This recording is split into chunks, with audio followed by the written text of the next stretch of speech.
Hello. Hello, everybody. It's only us.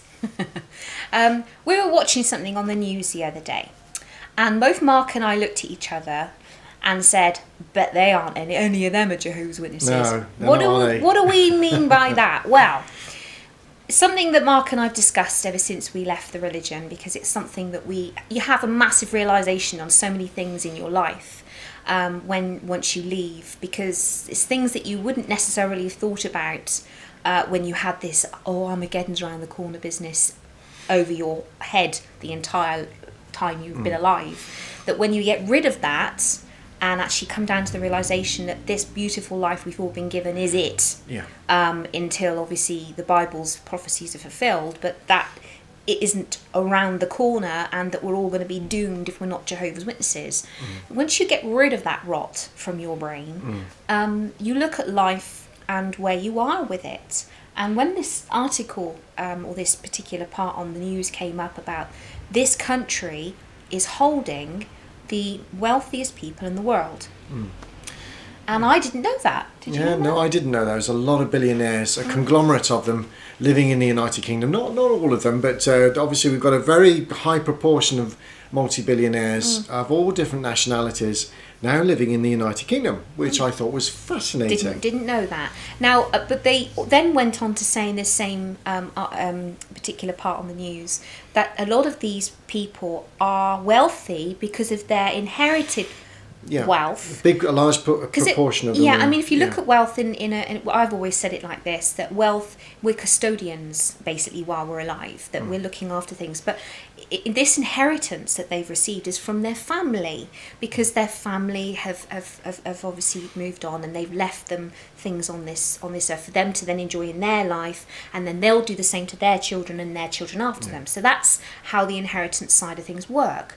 But both Mark and I looked at our lives individually, and we know that we're not alone, because there's millions of people in the same situation. Yes, there are. And I think this is what's so bad. It is. I mean, we talk about, and we were in contact with many of them, emailing them, and they talk to us about how destitute many of them are. Yeah. And now they've come out, they're so angry because they've either been conned out of a lot of money by spouses, or they've literally followed it to the letter, what the Watchtower was saying, and not got themselves a job, not got themselves any education, and certainly did not save for the future. We'll give you an example. I mean, I know there's I could say in one congregation you've got two levels of different people. You've got the people that are the ones that I would say truly believe that this organisation is the truth, because they are the regular pioneers. There's sisters that I know, regular pioneers. They've never got married, never had children, because Armageddon's around the corner. The clothes they wear are from charity shops because they don't want to spend a lot of money. Because they're pioneering, they don't have a well-paid job. And even those that do, they're not buying their house, they're renting it. They're paying their bills, they're buying the food they need, and that's where they go, because every day they're living like it's the last, because Armageddon's coming. Then you've got the other side of the spectrum, where you have elders that we know that have got pensions, life insurances, businesses, 1, 2, 3 houses or more, investments. They've got a very, very good self-employed business where they employ other people, 2 or 3 cars in their family. And you think, hang on a minute, I was always told not to put your faith in treasures on the earth. That was something that we were always brought up with. And it's an entrenched view that Cora and myself have, that you are not to pursue an avenue of riches. You are not to pursue and basically idolize a career, because that's what it is. It's an idol. You are putting all of your energy and passion into a business to get it to give you something back. Now, I tell you what, the other so it didn't make any sense. Yeah. So the other interesting thing comes to me is I look at that, and it's always elders. Always elders' families that end up looking at it. Now, I then think that says to me they know full well it's not the organisation isn't the truth, and they are going against what the organisation have said and not putting their faith, they're investing in their future, a lot like the organisation on the whole is. You look at what they're saying to the sheep and the followers, and yet they themselves as a corporation are investing in hedge funds. Property is their big point that they have. Their finance, their portfolio of investments now, as we know, as is well publicised across the world, they're one of the wealthiest. Is one of the wealthiest, and it's growing because that wealth will increase wealth. And the problem with that type of manic behaviour is it makes them more hungry for even more. Yeah. And that's exactly what they're doing in the congregations with these announcements recently. With the letter, of this so-called pseudo-tithing that's now being brought in. If you haven't watched Mike and Kim's videos with regards to the recent letter that was read out with this tithing thing now, we highly recommend. It was a subject that we were going to cover, but because they've covered it so well, it's done a brilliant job. There's no reason for us to do a video. So we're saying we're highlighting that video in this one because we think it's got a lot to do with the fact that they're asking these mere sheeple for more money in order to the flock give me your money every month. We're going to then do this, that and the other with it. We're going to build kingdom halls, we're going to do projects. They won't do that. They are cash, they are financially rich as an organisation. Very cash rich. They don't need your money. No, they're downsizing everywhere, as we know. A lot of branch offices are closing, they're amalgamating, their congregations are now infusing into each other. So it doesn't make much sense either on this front, but we know that they are manically looking for more money. Yeah, so that's where you guys come in. But going back to our individual experiences, we were looking at our lives as individuals growing up and listening to this Sky News part about how this inheriting money and how that these inheritances that these people now have go to their children. And we said that we looked at our individual lives, and now we've come away from the organisation. Obviously we look at this life very differently to what we did as Jehovah's Witnesses with the view of Armageddon's around the corner. We never had a pension, we've never had a life insurance, we've never had our own homes. In fact, when we did have our own homes, for example in Mark's first marriage, you had your own home paid off, didn't you? Yeah, through an inheritance through my wife's side of the family, my first wife. I didn't have my mortgage was paid off in my early 20s. I'll point out that her mum and dad were never interested in the religion, so they had money because they'd obviously done it wisely, invested through their life. So it worked really well, but I didn't view it as important. No. I mean, other people were looking at me in my 20s at the time and saying, "Wow, Mark, you are a very lucky man." I said, "Am I? It's just money." Didn't feel like that. It didn't mean anything. Because we're brought up with the fact that money is not important. Didn't mean a thing to me. Not a thing. And instead of actually working and thinking, well, and as they do today, I can now get more mortgages, I can now remortgage, I can get 3 or 4 houses, and that's what a lot of brothers are doing now. I didn't do any of that. I just thought, no, that's not the way I've been trained and brought up. So, I mean, when I won't go into the story of when you left you. But when my wife and I split up, my first wife, I just said, keep it all. You left with bin bags, didn't you? I took my bin bags of clothes and I said, you can have it all. I'm not interested in fighting for anything, even though my solicitor said I had every right to. It wasn't about that. But even, you see, I can go on my point on the fact that when I went through my divorce with my first husband, his family were very much about, again, elder's son, an elder, and he was a presiding overseer of the congregation, my previous father-in-law, and all of their children had been encouraged to buy their own homes. So naturally, when I was marrying their son, his priority was to see, well, we'll invest in a house. So we found a house and we began to sort of buy this house, and obviously after 6 years of marriage, I was entitled to some of that because we were divorcing.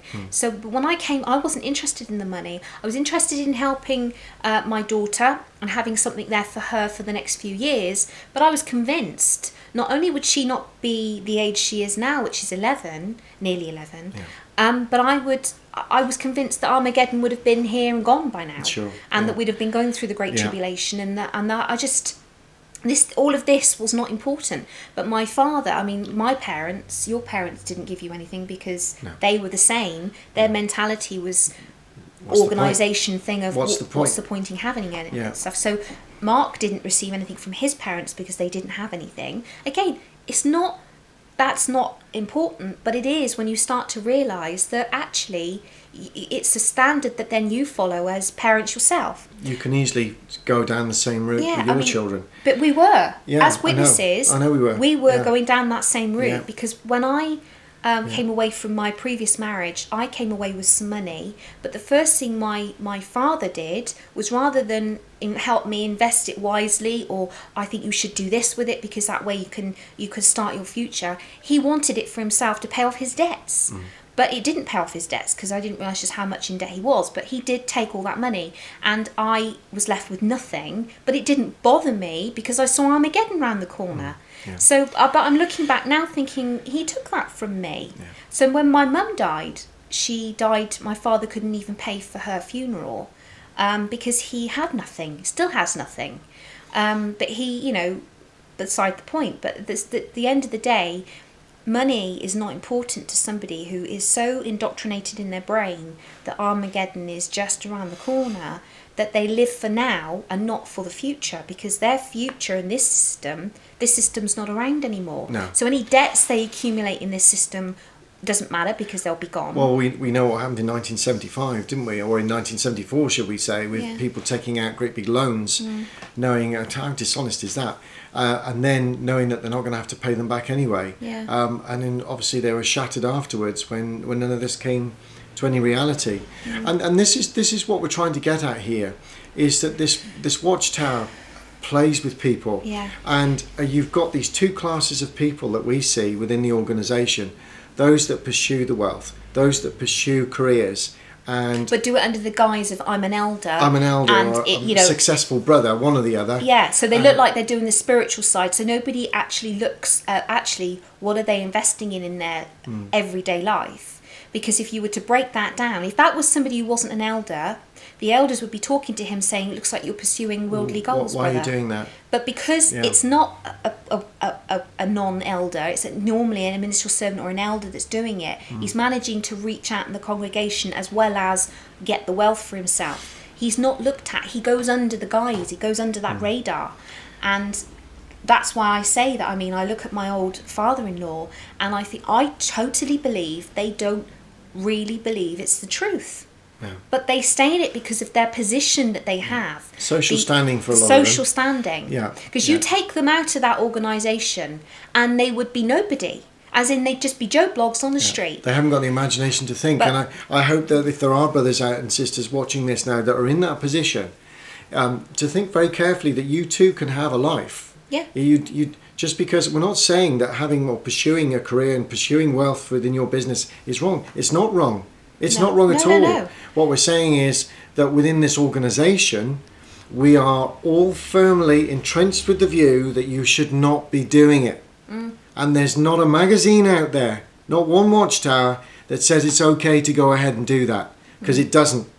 It says keep it very, very simple. Don't pursue your eyes simple, and that's the thing, and it's only something we've recognised since coming away. You look back and you think, hang on a minute, why is it the majority of the very educated elders seem to have all of this investigation? I mean, we don't own a house anymore, so because of the situations that we've been in through our lives, it wasn't seen as important.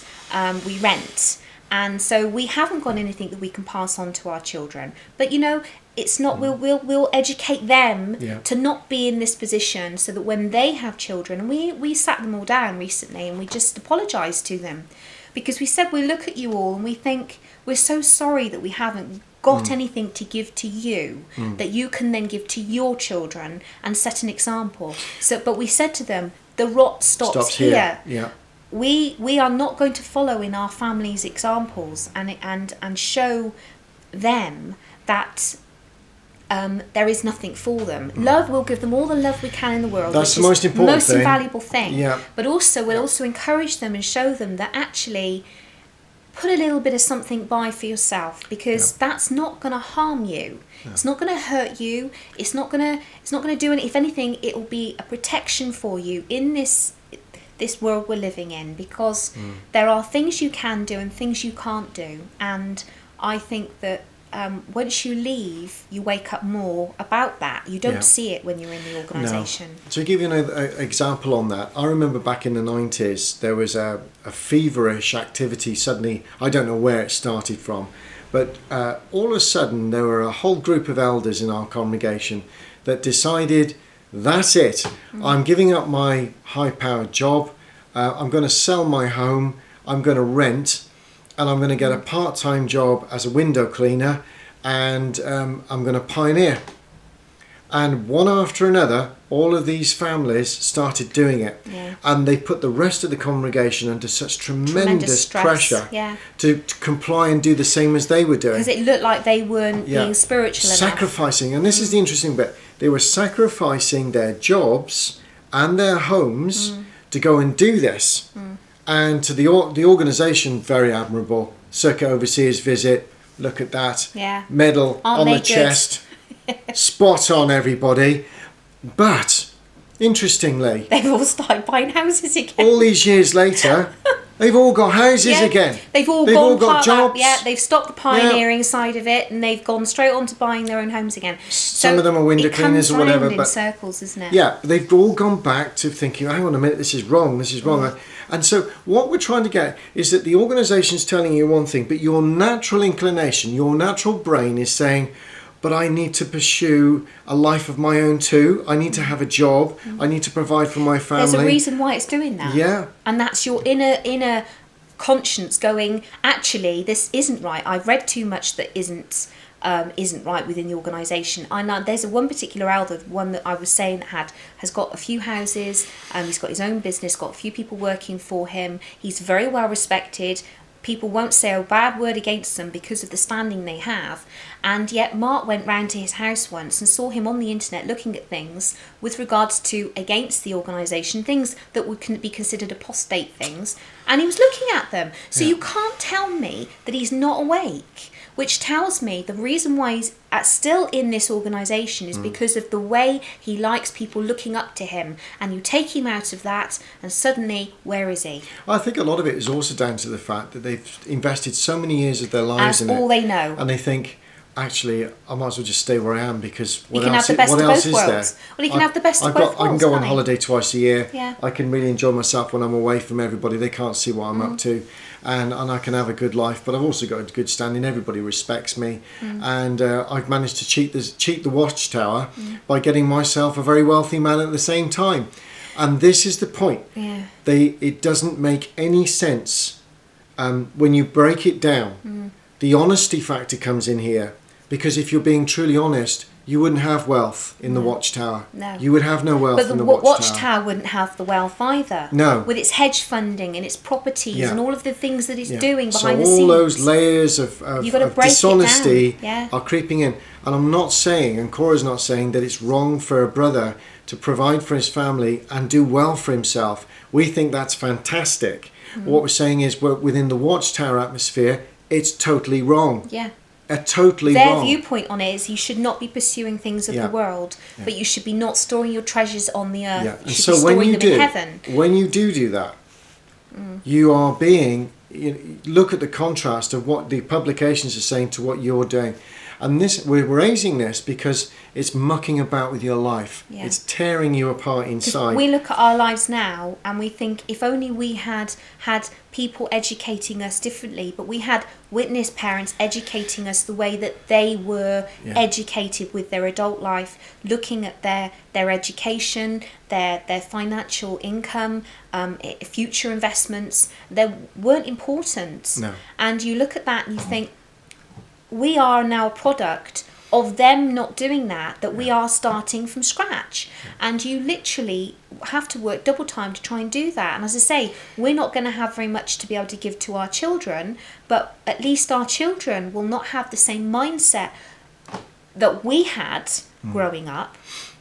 And we'll be able to encourage them to be able to look at their future and say, well, any decision you make now will impact your future. And it's not well, that's okay because Armageddon's coming. You need to forget about that, and you need to realise that Armageddon's miles off, or the end of whatever the Bible prophecies are miles down the future. You've got to be able to live your life according to now.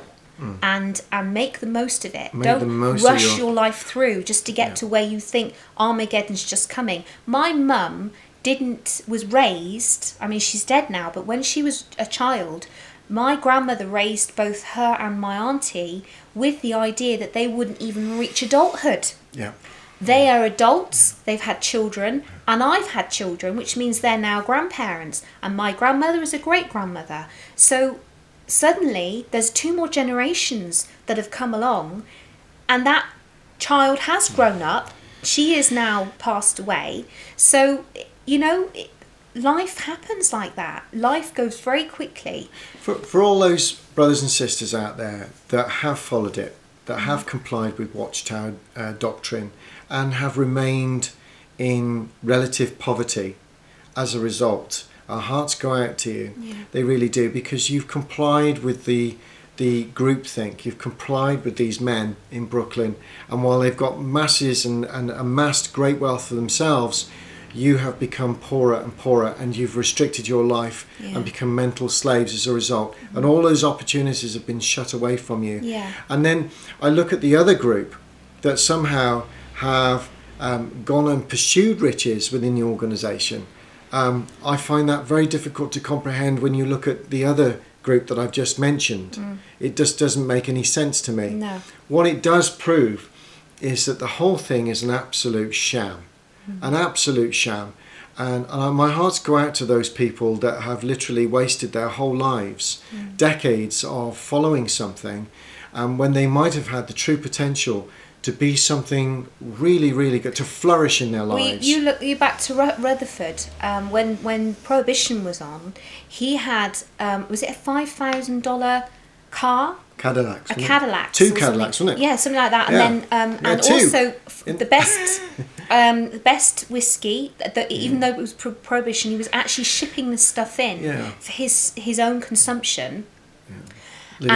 Living in Beth Sarim. And you look at that and you think, and these are the time when people were at one of their poorest, where they had literally nothing.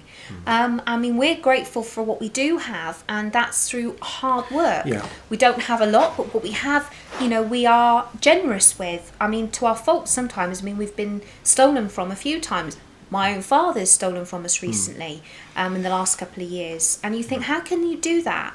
But you think, well, actually, you live and learn. Unfortunately, we don't learn our lesson, and we keep helping people. In fact, we had somebody in our home recently, and they took... I was given a couple of things for my birthday, and it went missing.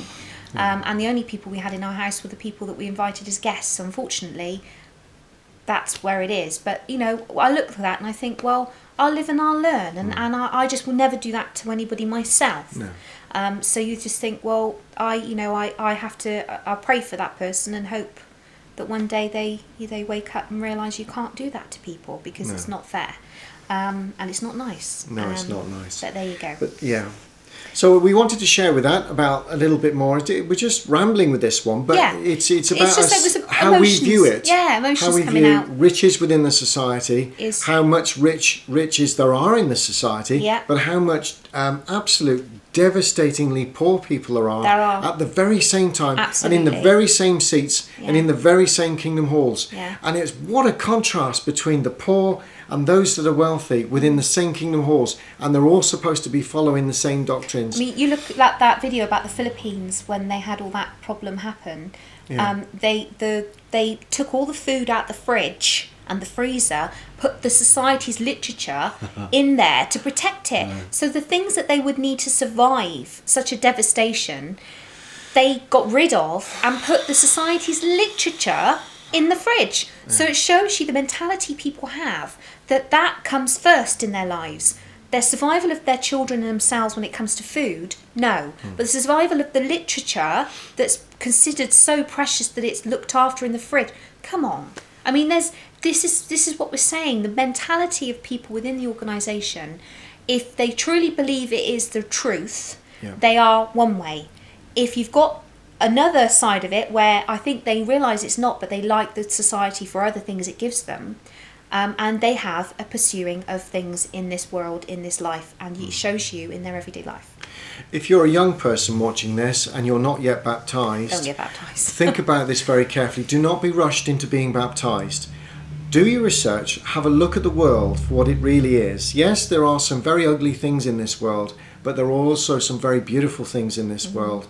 And it's what we make it in this world. Absolutely. And the minute you get baptized into the organisation, you are, from You're that theirs. point onwards, you are not in a position, No. and you are restricted in your life from that point onwards. I will give you another example one day. I mean, I've already done a story on this, but I'll refresh it again about the way that my cousin was treated compared to the rest of the children. And I just think it's a complete obvious showing of when someone decides, even though they've been brought up in this religion, decides not to get baptized, and yet someone who's brought up in this religion and does get baptized, and yet their circumstances are similar, get treated very differently. Very, very differently. I'm a personal experience. I have personal experience of that, and I'm telling you now, for your own safety, for your own family arrangement that you are in right now, if you value your mum and dad, if you value your relationships within your family, for them to stay intact, do not get baptized, because the moment you get baptized and then decide this religion is not for you, you will lose them and you will lose everything. Whereas if you're not baptized, you won't, because you'll be treated like a person in the world. They cannot touch you, and they will be trying to convert you the rest of your life, but you can just be at arm's length. They cannot put you through a judicial meeting because you're not baptized. And they don't shun you. No, and they won't shun you. So that's a blessing in itself. And so we often wonder, why are children being baptized at 8 years of age now? Well, there's a reason for it. Or 10, or as John Cedars was at 11 years of age. It's a despicable age to be baptizing someone into this religion. You're, as a boy at that age, you are in no condition, you're in no position to be making those lifelong decisions at such an early age. I was 16, and even now, looking back, I mean, at the time, I would have said, oh yeah, I'm not too young, because you don't feel you are. But looking back, I'm like, from even 2-3 years after that, so many things in my life, the way I viewed things was differently. You're still young. You're still too young. You're a child. 16, you're a young adult. Anyway, we're going to leave it there. We will leave it there. We could ramble forever. We were just trying to show you that once you are in this religion, you will be put through the mangle one way or the other. Yeah. And it will affect your life. It will affect your life. One way or another it will. And and don't do it. No. If anybody's out there struggling, our hearts do go out to you. Yeah. And there you go. We all know exactly Live what it's life, like. love it, and love yourself. Absolutely. Really love yourself. Yeah. And then make some decisions about what you want to do personally with your life. Yeah, and don't waste it. So anyway, bye for now. And goodbye, everybody. Thank you for listening to our ramble. Yes. And we're going back out in the sunshine now, aren't we? Yes, for a little bit before everybody starts. We've got things to do this evening. We have. Make the most of it. Take care. Thank you, everybody. Bye. Bye-bye.